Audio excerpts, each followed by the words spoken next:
Welcome back to reading the Bible through the year. I am so glad to be here with you. This has been a really, really great journey for me, even just so far. We're only 8 days in. We're on the 9th day today, and this has been great. I hope it's been great for you too, And as you listen, remember, just listen for the thing that God seems to draw your attention to. And let's start. We're going to go be in Genesis chapter 20 through 22. So let's start there today. Genesis 20. Abraham moved south to the Negev and lived for a while between Kadesh and Shur, and then he moved on to Gerar. While living there as a foreigner, Abraham introduced his wife Sarah by saying, "She is my sister." So King Abimelech of Gerar sent for Sarah and had her brought to him at his palace. But that night God came to Abimelech in a dream and told him, "You're a dead man, for that woman you've taken is already married." But Abimelech had not slept with her yet. So he said, "Lord, will you destroy an innocent nation? Didn't Abraham tell me she's my sister?" And she herself said, "Yes, he's my brother. I acted in complete innocence. My hands are clean."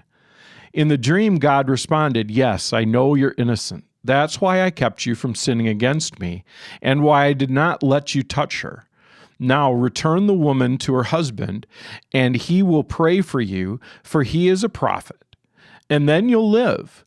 But if you don't return her to him, you can be sure that you and all your people will die." Abimelech got up early the next morning and quickly called all his servants together. When he told them what had happened, his men were also terrified. Then Abimelech called for Abraham. "What have you done to us?" he demanded. "What crime have I committed that deserves treatment like this, making me and my kingdom guilty over this great sin? No one should ever do what you've done. Whatever possessed you to do such a thing?" And Abram replied, "I thought, this is a godless place. They'll want my wife and will kill me to get her. And she really is my sister, for we both have the same father but different mothers, and I married her. And when God called me to leave my father's home and travel from place to place, I told her, 'Do me a favor. Wherever we go, tell people that I'm your brother.'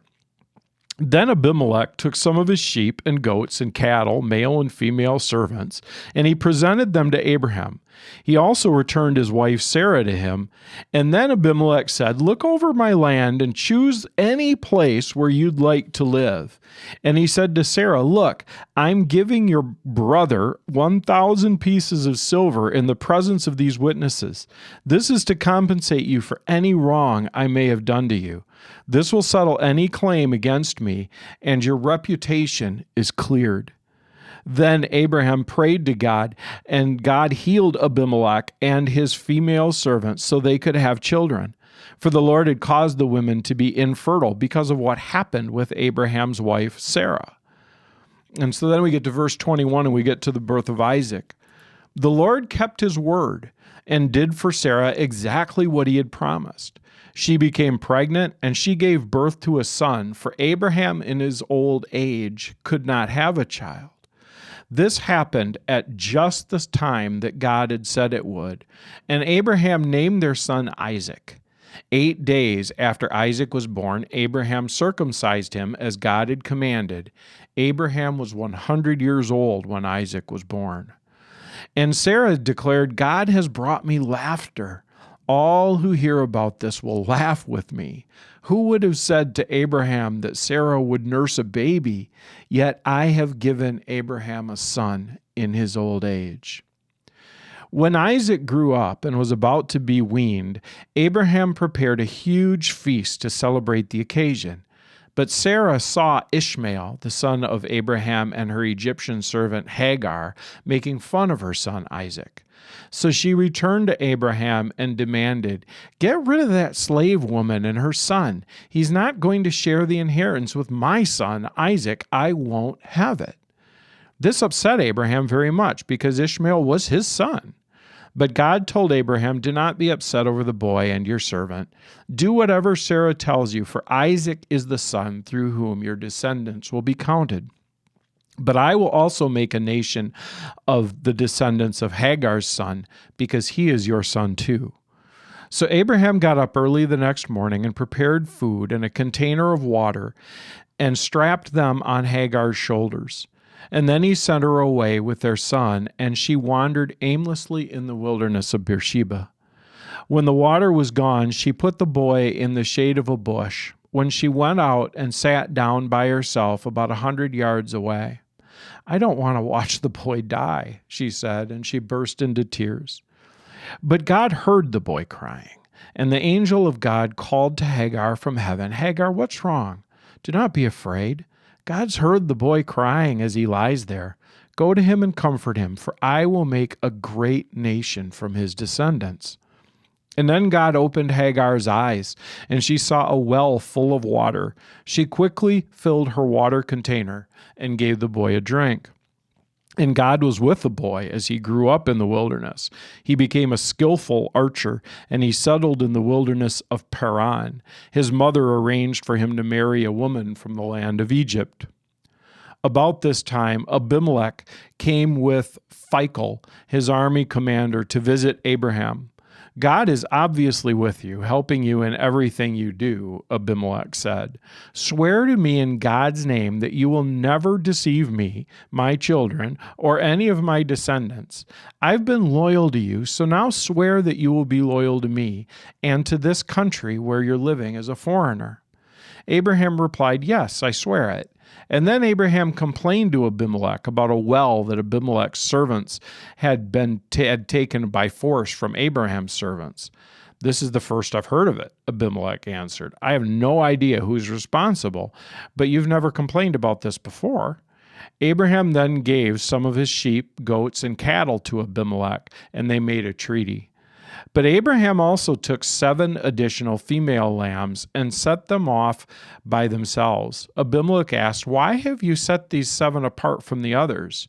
Abraham replied, "Please accept these 7 lambs to show your agreement that I dug this well." And then he named the place Beersheba, which means well of the oath, because that was where they had sworn the oath. After making their covenant at Beersheba, Abimelech left with Phicol, the commander of his army, and they returned home to the land of the Philistines. And then Abraham planted a tamarisk tree at Beersheba, and there he worshipped the Lord, the eternal God. And Abraham lived as a foreigner in the Philistine country for a long time. Sometime later, God tested Abraham's faith. "Abraham," he called. "Yes," Abraham replied, "here I am." "Take your son, your only son, Isaac, whom you love so much, and go to the land of Moriah. Go and sacrifice him as a burnt offering on one of the mountains which I will show you." The next morning Abraham got up early. He saddled his donkey and took 2 of his servants with him, along with his son Isaac. And then he chopped wood for the fire for a burnt offering and set off for the place God had told him about. On the 3rd day of their journey, Abraham looked up and saw a place in the distance. "Stay here with the donkey," Abraham told the servants. "The boy and I will travel a little farther.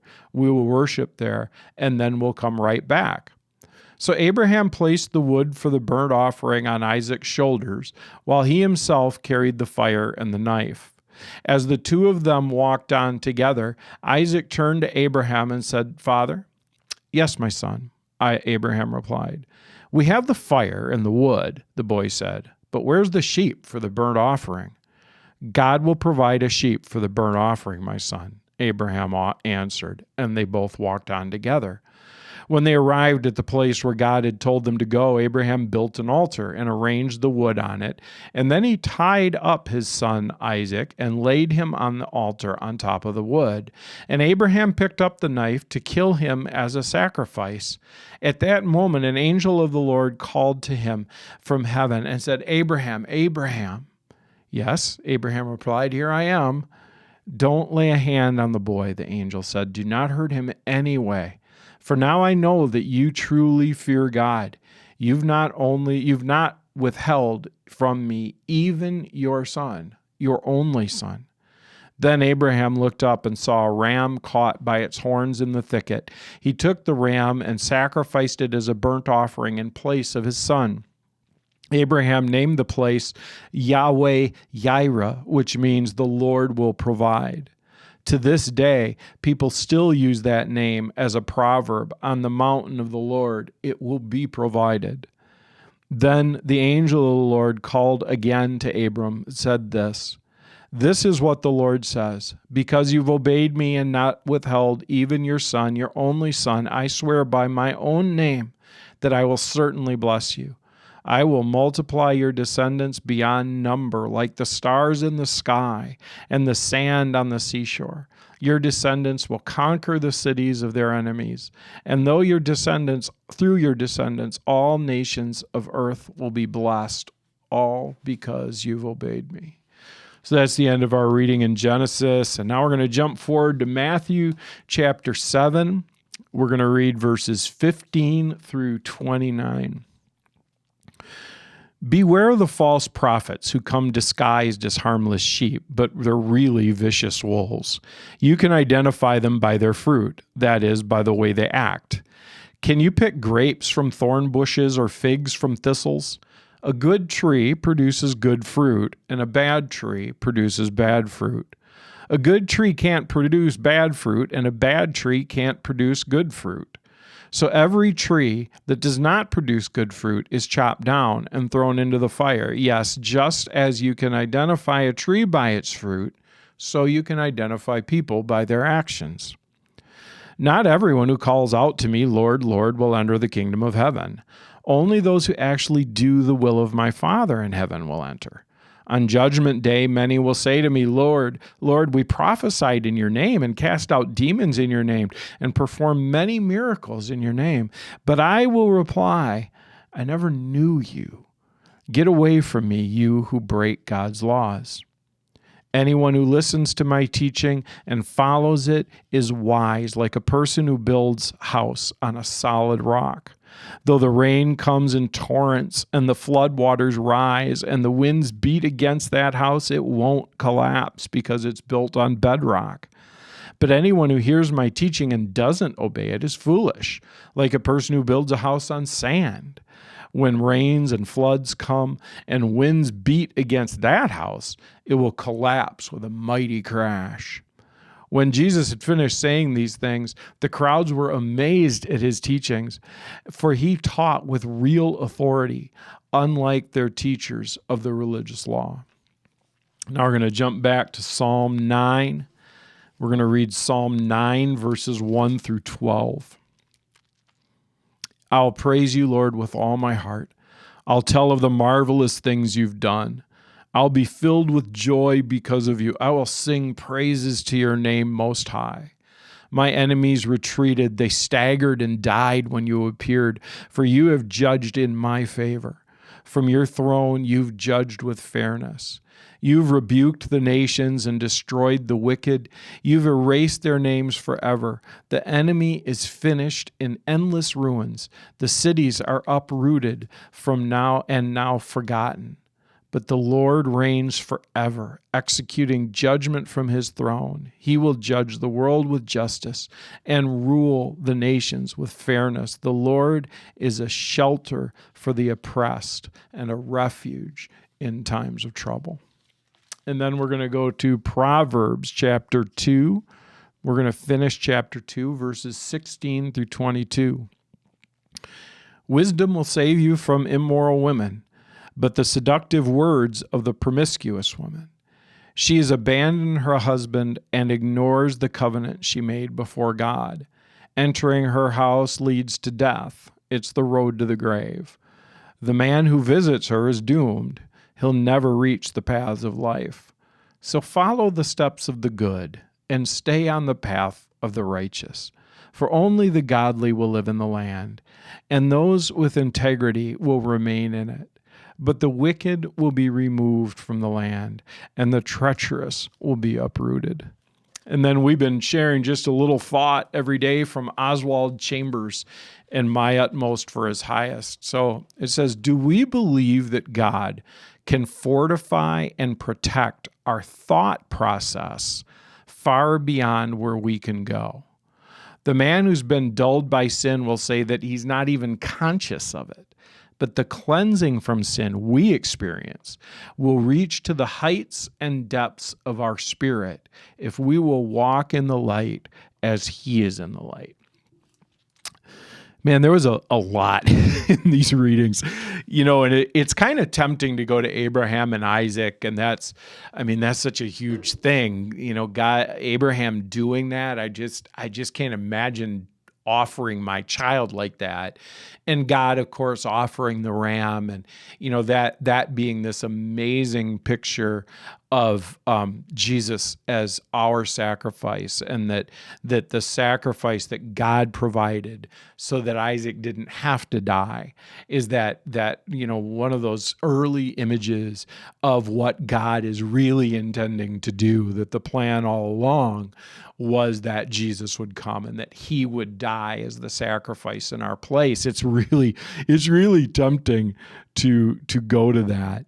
But what strikes me though today is that Abraham again makes Sarah say that she's just his sister. And Abraham again is scared. You'd kind of think that he would have learned going into Egypt when he did that whole thing with Pharaoh and the plagues were on Pharaoh and all that stuff, and Pharaoh's like, what are you doing? Why would you do that? And God directly and miraculously intervenes. You'd kind of think Abraham would be like, okay, so maybe having people think Sarah's my sister isn't an awesome idea. But he does exactly the same thing. And not only does he do exactly the same thing, he does exactly the same thing for exactly the same reason, and that's he's scared. Abraham is fearful. And so what Abraham does is he tries to defend himself. And he thinks the way that he can defend himself is he can have Sarah just go with somebody powerful, and then they won't be mad at Abraham because he's married to this beautiful woman. And Abimelech, the king, even goes to Abraham. He's like, dude, what are you doing? Why would you do that to me? And Abraham says, well, technically she is my sister. He said, I didn't really lie. We have the same father. She is my sister. Totally missing the point. That God has bound him and Sarah together as husband and wife, and he's sacrificing that. He's sacrificing her for his fear. And I think of how often we're driven by fear. I don't know. Do you struggle with that? You must. I hope you do, because I sure do. And how many things we do to kind of avoid the fearful situation or to provide protection in the fearful situation. And yet the reality is that God is our shield. He is our protector. And we absolutely can trust him. And that was really kind of the heart of Abraham, is that he didn't trust him so much. And he didn't trust him immediately after the first demonstration either. By the time we get to Isaac, it feels like Abraham is now trusting God more, because he actually lays Isaac out on the altar and goes that far. But, we're so often driven by fear, and we shouldn't be, because God's good and he's with us and he's in control and he's protecting us.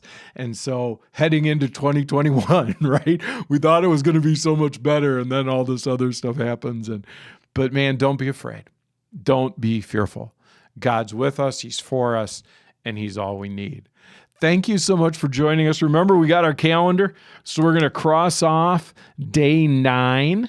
And if you check in again tomorrow, I'll be with you again on Sunday. Have a great day.